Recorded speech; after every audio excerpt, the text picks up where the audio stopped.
Federal government declares dates for Christmas, New Year holidays. KOGI State Governor ODODO holds bilateral talks with China CONSULAR for industrial growth. Russia captures Australian man fighting for Ukraine. Canberra opens probe. And in sports, Australian tennis star PURCELL suspended for doping. A very warm welcome to you. This is MLC TV Global News, reaching you live from the city of Lokoja, the confluent state of Nigeria. I am Gift Daniel. Thanks for joining. In its determination to ignite investment opportunities for KOGI State industrial growth, the State Governor Usman ODODO has held a bilateral talks with the Consular General of the People's Republic of China. This was contained in a statement signed by the Governor's media aide, and copy of which was made available to the journalists in Lokoja. In a bilateral meeting held in Lagos, ODODO engaged with Yang Yingin, the Consular General of China. This significant interaction was aimed to strengthen friendly and economic ties, focusing on areas of mutual interest such as agriculture, commerce, manufacturing, and infrastructure development. ODODO used the opportunity to highlight KOGI State's vast potential and readiness to accommodate Chinese investors interested in tapping into the state's diverse opportunities. He underscored his administration's commitment to create business-friendly environment, particularly within the state free trade zone and the proposed industrial park. He noted that with its vast expanse of arable land, rich deposits of diverse mineral resources, abundant water bodies, and favorable climatic conditions, KOGI State stands as a prime destination for industrial and agricultural revolution in Nigeria. The state's strategic geographical location further enhances its potential, serving as a hub that connects various regions across the country. Special Advisor on Media to KOGI State Governor EZI-UGA says the present administration is committed to delivering good governance to the people. EZI-UGA stated this on the week's edition of State of KOGI, a radio KOGI audience participatory program. About 11 months into the present administration in the state, the Governor Ahmed Usman ODODO has continued to count its developmental strides with a promise to do more. EZI-UGA, during the week's edition of State of KOGI, said the Governor, as the chief servant, is humble and has the ability to connect with the people. According to him, in a bid to ensure food security, the Governor has invested billions of naira in agriculture, which is currently yielding positive results. The Special Advisor noted that the health sector is also receiving due attention with renovations and construction of primary health care centers. In the education sector, EZI-UGA maintained that the Governor has made impact in tertiary schools with free education at the primary and secondary school levels.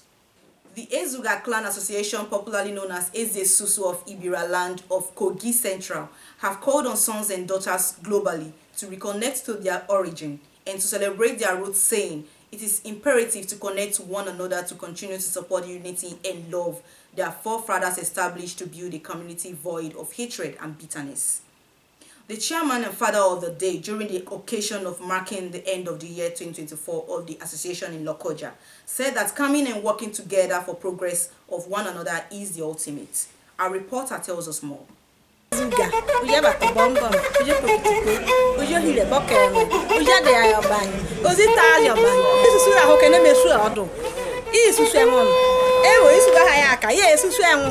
occasion attracted mostly sons and daughters across Lokoja, the KOGI State capital. The low-key celebration was the first of its kind that the EZI-UGA will gather to celebrate the end of the year. The chairman of the EZI-UGA Association Lokoja chapter, Michael Schreiber, assured that subsequent events will attract many from KOGI Central and globally. He called on all and sundry connected to UGA to join forces with them to build a better society where the younger generation will be happy to be called EZI-UGA. My own expectation by next year, our population will more than this, which is, I believe God will go to do that, is that those who come and those who hear that they no feel come, they no feel here today. My prayer with them, may God guide them successfully. The father of the day, retired permanent secretary and an elder statesman, Saliu Sule, expressed joy and described the gathering as timely. Salihu encouraged parents to promote the unique culture and language that form the integral part of every society, to be proud of their origin and language, saying it is a way of promoting and protecting the local dialect from going into extinction.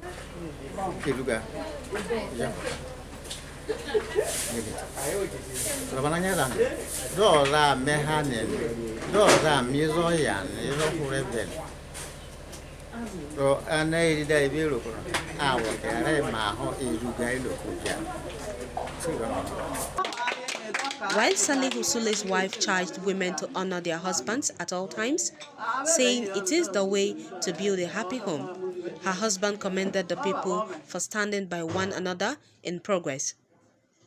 Chairman of the occasion, Opotu Yusuf, Senior Special Assistant to Kogi State Governor on Print Media, Avoy Nwogo, and other executive members of the association appreciated the people for their turnout, described it as a sign of unity.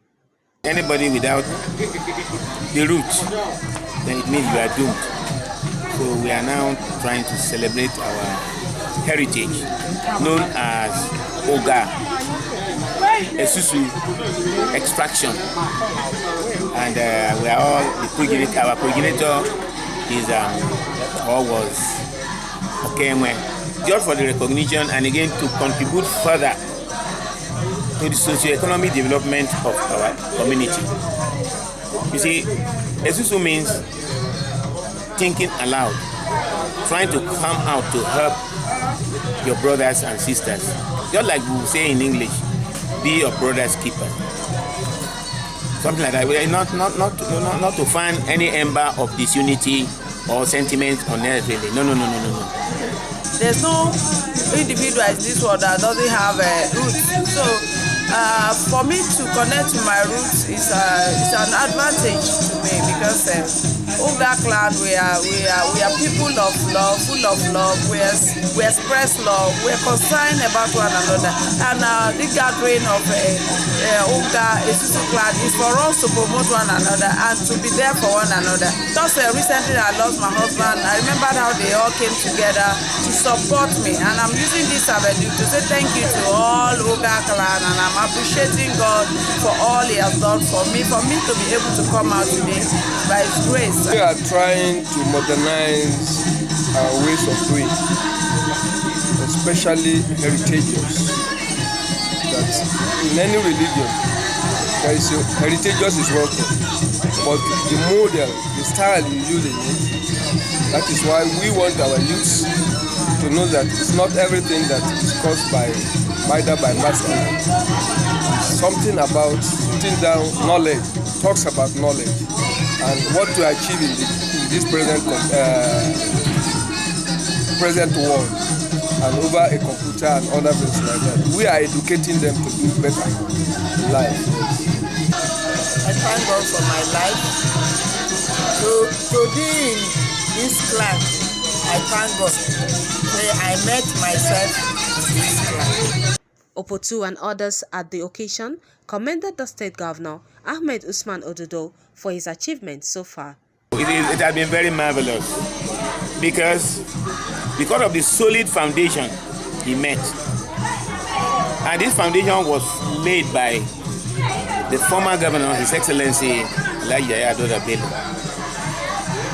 Being part of that first 8 years government, he was able to discover or to sense some kind of pitfalls which he wants to make amends. And he has been doing it where he has started off with. By the time he reaches 4, 8, I think the new agenda, the new direction agenda of the erstwhile governor, His Excellency EZI-UGA, would have been fulfilled. We thank God that the system, the beginning is good.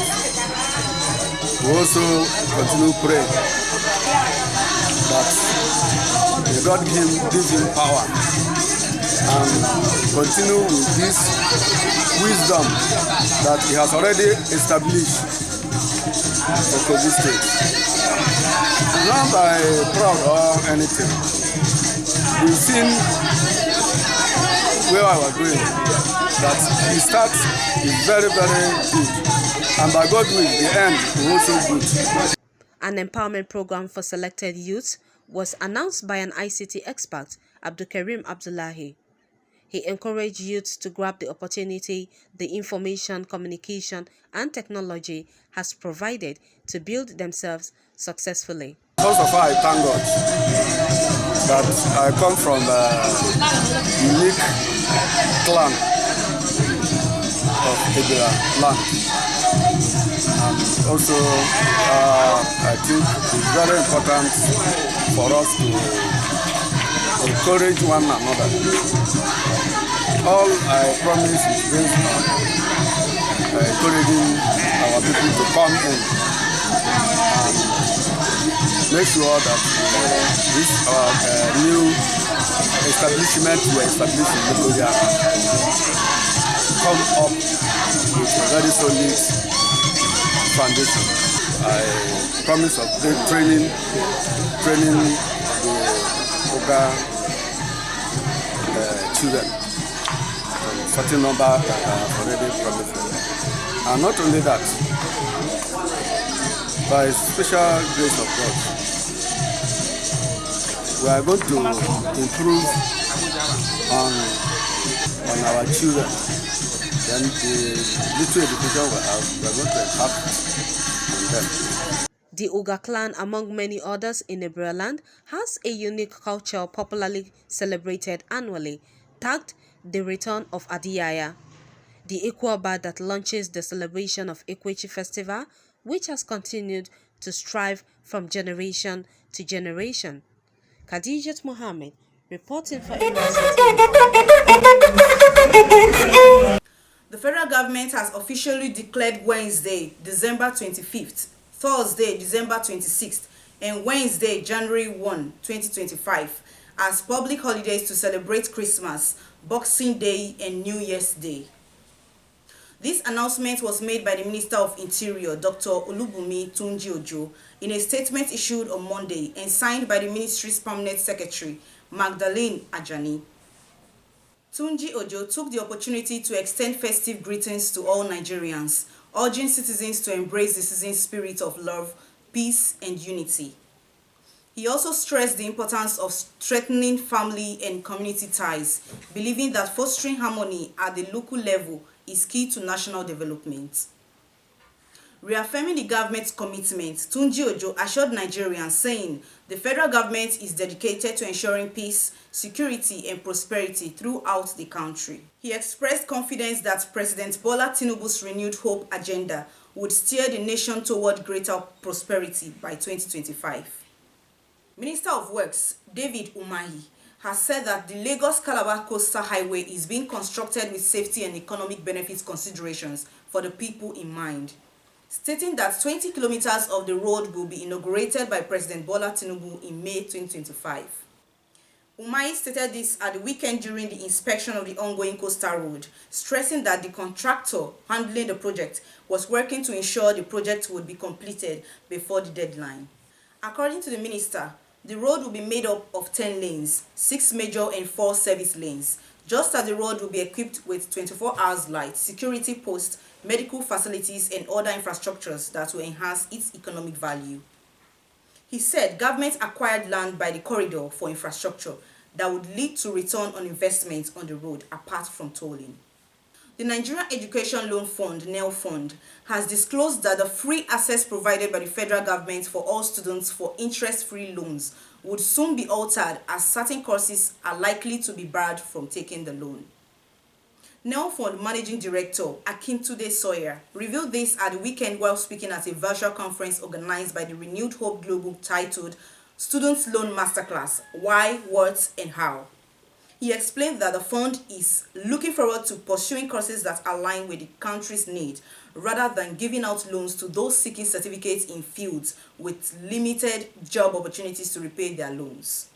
Sawyer stated that so far, 335,000 students have benefited from the Students' Loan Initiative across 127 tertiary institutions.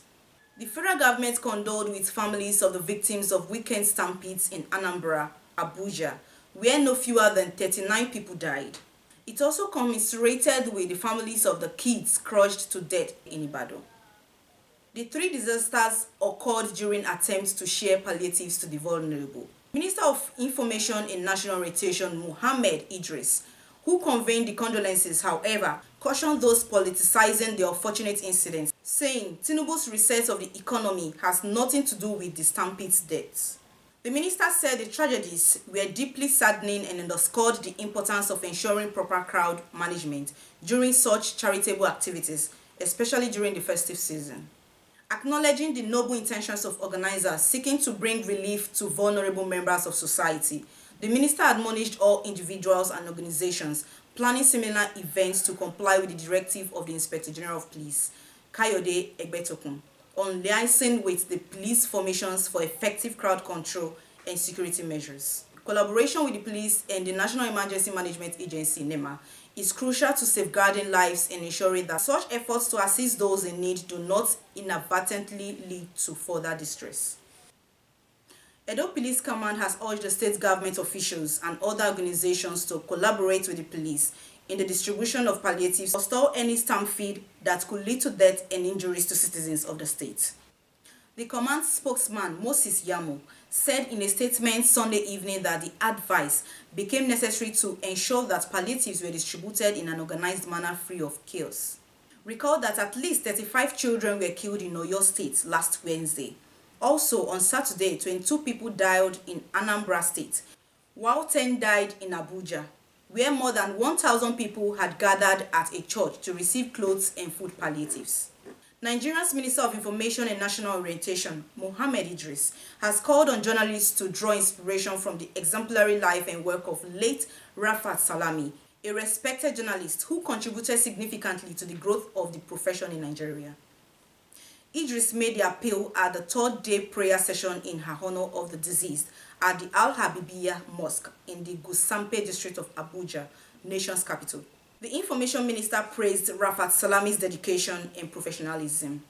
Idris conveyed condolences on behalf of President Bola Tinubu and the Federal Ministry of Information and National Orientation, describing her passing as a profound loss to the field of journalism. Rafat, an assistant who hailed from Ihima in Okei local government area of Kogi State, passed away on Friday, December 20, 2024, aged 55, died during a brief illness. Until her passing, Rafat Salami served as the Assistant Director of Digital Media at Voice of Nigeria Phone and was the Treasurer of the International Press Institute, IPI. She was also actively involved in the National Association of Women Journalists, NAWUJ, and the Nigeria Union of Journalists, NUJFCT Council, as former secretary. May her gentle soul rest in peace. The Niger State Governor, Mohammed Bago, has advised the state Christian pilgrims not to go for the holy pilgrimage in Israel due to the conflicts in the Middle East. The Middle East region has been a theater of warfare between Israel and some Arab countries, which has resulted in casualties in the region. Bago made this known on Sunday at the 2024 State Christmas Carol organized by the state government, where he appealed to the Christian faithful to exercise patience over their year's pilgrimage to Israel over what's termed the lack of peace in the Holy Land. The Christmas Carol, which is part of activities to celebrate the 2024 Christmas, was organized in conjunction with the state chapter of the Christian Association of Nigeria at the Justice Legbo Kitigi International Conference Hall in Minna. The CAN chairman urged Christians in the state to continue to pray for the governor while appealing to them to show love and share with others. We go on a short break. We will be right back. Please stay with us. Children, are you ready? Drum roll and wait for it. It's the Lokoja Kids and Teens Christmas Party. Parents, don't let your kids miss out. This is a day packed with games, live music, bouncing castle, table tennis, digital games, and surprise activities. All the holiday fun they could ever dream of. Registration fee 3,000 naira. Venue Essence Garden, Otokiti, Lokoja Kogi State. Date 26 December 2024. Kids, hip reminding your parents about this awesome Christmas party. For ticket bookings, call or message us on WhatsApp with these numbers: 0703 373 2151 or 0708 209 8422. LKTCP 2024. Playtime like no other. Brought to you by Biggest Media Consultants in conjunction with Avon Communication. Welcome back. Thanks you are still there. Now on crime. One middle-aged Jimo Abdulkadri of Balogun Fulani community, Erubu Asunara, Ilorin, Kwara State, has reportedly died in police custody in the state. It was gathered that the deceased was arrested by the police operatives on December 19, 2024 for allegedly owing someone, identified as Peter, a sum of 220,000 naira, while he reportedly died on December 20, 2024. Relations of Jimo Abdulkadri Van der Sar, namely his mother, Adijat Mureyike, and elder brother Ismail, narrated that the deceased was tortured to death, calling on concerned authorities to investigate the matter and arrest culprits in order to get justice. The people accused police operatives in the headquarters of the State Police Command of beating and breaking head of the deceased with hard objects, with nose allegedly oozing blood. According to the deceased elder brother, he said that measures were already being taken to settle the 220,000 naira debts before the incident. Meanwhile, the Inspector General of Police, Kayode Adeolu Ebetokun, has instructed the Force Criminal Investigation Department, FCID, to promptly take over the investigation into the tragic death of Abdulkadri. The Force Public Relations Officer, Olumuyiwa Adejobi, stated that the IGP gave directives during a meeting with the bereaved family on Sunday. This incident marks the latest case of alleged police killings in Kwara State. Just a few months ago, the police in the state were implicated in the death of at least 2 individuals. 3 police officers were implicated in the death of 27-year-old Suleiman Olayinka, an asthmatic patient, who was allegedly killed at the Tanke Bridge in Ilorin. According to the police, the officers involved were arrested and subsequently dismissed. Attempt by a businessman, Olisika Chibuzo Callistus, to smuggle 256 wraps of cocaine weighing 6 kilograms into the country through the Malam Aminu Kano International Airport, Makia, Kano, has been thwarted by operatives of the National Drug Law Enforcement Agency, NDLEA. The seizure, which is the single largest interception of cocaine at the Kano Airport since the creation of Makia Command of NDLEA in 2006, was made on Sunday 15 December 2024 during the inward clearance of passengers on Ethiopia Airlines flight ET941 from Abidjan, Cote d'Ivoire via Addis Ababa, Ethiopia. Olisika, who claims to be into import and export business, was subjected to body screening, during which he was found to have packed hundreds of cocaine pellets in his body. A similar attempt by an ex-convict, Olariwaju Bade Akorede, to export a consignment of Rohypnol to South Africa through the export shade of the Murtala Mohammed International Airport, MMIA, Ikeja, Lagos, was equally frustrated by NDLEA officers at the airport. The consignment was hidden in a cargo containing gari, shoes, men's singlets, and other items. Olariwaju was convicted for a similar crime earlier this year, following his arrest on 12 December 2023 for attempting to ship 4.90 kg tramadol, 2.10 kg Rohypnol to South Africa through the export shed of Lagos Airport. He was sentenced to 2 years imprisonment by a federal high court in Lagos with an option to pay a fine of 900 million naira, which he paid and was freed before returning to repeat the same crime. Next on our foreign news. The Nigerian Citizens Association in South Africa has condemned the alleged murder of another Nigerian, 37-year-old Julius Chukwunta, by 4 South Africans. The native of Aninri local government area in Enugu State was reportedly attacked on December 7, 2024, while driving to his residence in Midrand Protea Estate until his death. NICASA President General Dr. Frank Oyekwelu, in an interview with the News Agency of Nigeria on Saturday, said Chukwunta was blocked by the 4 men while approaching his residence. According to him, after attempting to pass through, he was met with resistance, prompting him to seek help at the security office. Onyekwelu confirmed that the case reported by Chukwunta's partner had been registered at the Midrand police station, and the 4 suspects aged 20, 24, 27, and 28 were arrested and the case was presented in Alexandra Magistrate Court on December 13, 2024, while they were charged with murder. A man has been arrested in New York in connection with the death of a woman who was set on fire on a subway train in Brooklyn. Police Commissioner Jessica Tisch described the incident on Sunday as one of the most depraved crimes one person could possibly commit against another human being.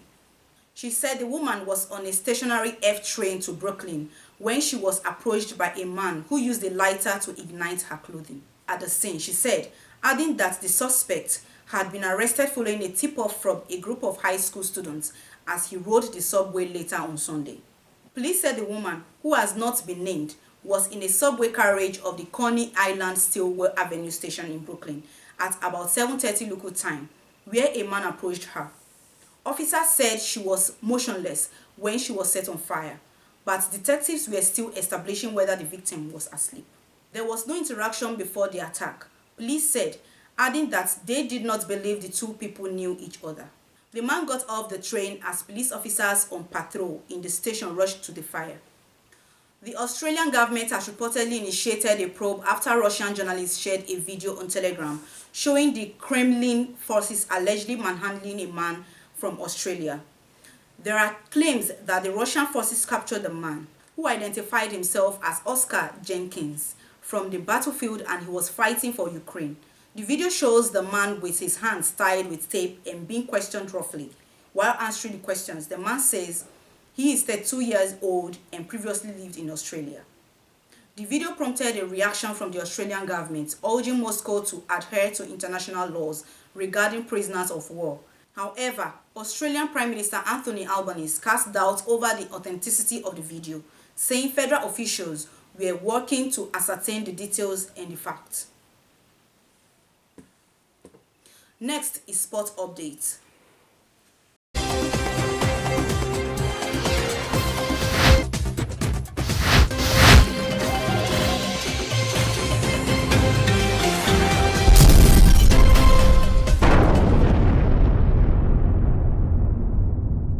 International Tennis Integrity Agency announced that a two-time Grand Slam doubles champion, Max Purcell, has been voluntarily suspended for breaking anti-doping rules. The Australian, who is ranked 12th in the world for doubles, admitted to a breach of the regulations relating to the use of a prohibited method and had requested to enter into a provisional suspension on December 10. No other details were divulged. Under the suspension, the 26-year-old is prohibited from playing in, coaching at, or attending any tennis event authorized by any of the sports governing bodies or national associations. It means he will currently not be able to play in the Australian Open at Melbourne Park in January. Purcell won the 2022 Wimbledon doubles title alongside fellow Australian Matt Ebden and the United States Open crown this year, partnered by Jordan Thompson. Tennis Australia stressed that the breach related to a prohibited method rather than a prohibited substance.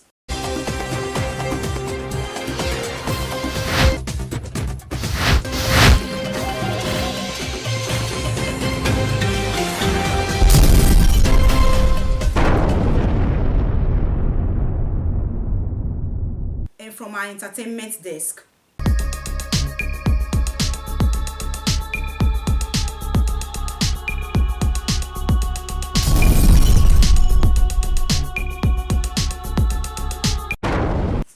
the rector of KOGI State Polytechnic, Lokoja, Professor Salisu Ogbo-Usman, on behalf of the management, staff and students of the institution felicitates with Asiwaju Asiru Idris, the Commissioner for Finance, Budget and Economic Planning, on the auspicious occasion of his birthday celebration. Professor Usman describes the Commissioner as a seasoned accountant with a high level of integrity and proficiency in financial regulations. In a press statement made public by the Director, Public Relations and Protocol, KOGI State Polytechnic Lokoja, Uredo Omale, the rector commends the Commissioner for his immense contributions to the administration of the former Governor Yaya Ado-Zabello and the administration of Ahmed Usman ODODO, especially in the financial sector. He celebrated him for his worthy and immense contributions to the emergence of the new KOGI state and for his selfless service to the people of KOGI state. The Polytechnic community is grateful for his guidance and support, which have been instrumental in shaping the institution's growth and progress. The rector prayed God Almighty in his infinite mercy to continue to grant Asiwaju the needed wisdom, knowledge, understanding, and good health. Malachi TV also celebrates Asiwaju and appreciates his constant patronage and encouragement. We wish him greater heights in his political career. Remember, late last month, Speed Darlington, popularly known as Akpi, was arrested on November 27 while performing at a show in Owerri, Imo State. He has been granted bail by the Nigerian police force. This was disclosed by his counsel, Stanley Alieke, via Instagram. His arrest was connected to abuses on Grammy Award winner Damini Ogulu, aka Burna Boy. A member of his legal team, Deji Adeyanju, had confirmed that Burna Boy was responsible for Akpi's arrest. He had accused Burna Boy of having a moral relationship with embattled United States rapper Sean Diddy Combs, who is facing multiple charges for sexual exploitation and human trafficking. Earlier, Adeyanju had demanded that the singer should be arraigned within 48 hours or be released on bail.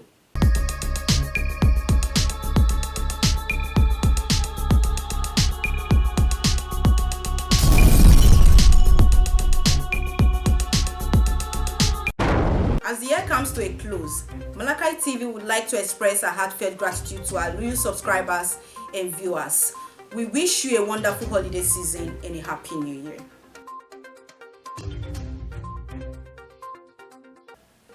And this is where we wrap it up on today's news.